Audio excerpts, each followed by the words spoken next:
ನಿಮ್ಮ CN23 news ಚಾನೆಲ್ಗೆ ಸ್ವಾಗತ ಸುಸ್ವಾಗತ. ನಾನು ನಿಮ್ಮ ನಗರ ಕರ್ನಾಟಕ ರಾಜ್ಯ ಹಿಂದುಳಿದ ವರ್ಗಗಳ ಆಯೋಗದಿಂದ ರಾಜ್ಯದಲ್ಲಿ ಸಾಮಾಜಿಕ ಮತ್ತು ಶೈಕ್ಷಣಿಕ ಸಮೀಕ್ಷೆ ಕಾರ್ಯ ಸೆಪ್ಟೆಂಬರ್ 22ರಿಂದ ಅಕ್ಟೋಬರ್ 7ರವರೆಗೆ ನಡೆಯಲಿದೆ. ಸ್ವಾತಂತ್ರ್ಯ ದೊರೆತು ಇಷ್ಟು ವರ್ಷಗಳಾದರೂ ಅಸಮಾನತೆಯನ್ನು ಸಂಪೂರ್ಣವಾಗಿ ತೊಲಗಿಸಲು ನಮಗೆ ಸಾಧ್ಯವಾಗಿಲ್ಲ ಎಂಬುದು ಸತ್ಯ. ಸಮಾನತೆಯನ್ನು ಸಾಧಿಸುವ ನಿಟ್ಟಿನಲ್ಲಿ ನಾವು ಸಾಮಾಜಿಕ ಮತ್ತು ಶೈಕ್ಷಣಿಕ ಸಮೀಕ್ಷೆ ಕಾರ್ಯವನ್ನು ಕೈಗೊಂಡಿದ್ದೇವೆ. ಪ್ರತಿಯೊಬ್ಬರ ಸಾಮಾಜಿಕ, ಶೈಕ್ಷಣಿಕ, ರಾಜಕೀಯ, ಆರ್ಥಿಕ ಸ್ಥಿತಿಗತಿ ಗೊತ್ತಾದರೆ ಮಾತ್ರ ಕಲ್ಯಾಣ ಕಾರ್ಯಕ್ರಮಗಳ ಸಮರ್ಪಕ ಅನುಷ್ಠಾನ ಸಾಧ್ಯ.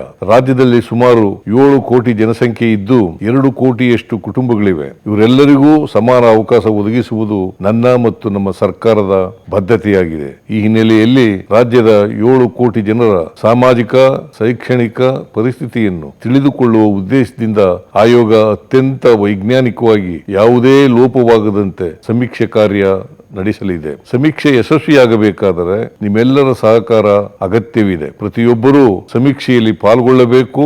ಸಮೀಕ್ಷೆಯಲ್ಲಿ 60 ಪ್ರಶ್ನೆಗಳನ್ನು ಕೇಳಲಾಗುವುದು. ಪ್ರತಿಯೊಬ್ಬರು ಎಲ್ಲ ಪ್ರಶ್ನೆಗಳಿಗೂ ಸರಿಯಾದ ಮಾಹಿತಿಯನ್ನು ನೀಡಿ ಸಮೀಕ್ಷೆಯನ್ನು ಯಶಸ್ವಿಗೊಳಿಸಲು ಕೋರುತ್ತೇನೆ. ಸಮೀಕ್ಷೆ ಶಿಕ್ಷಕರು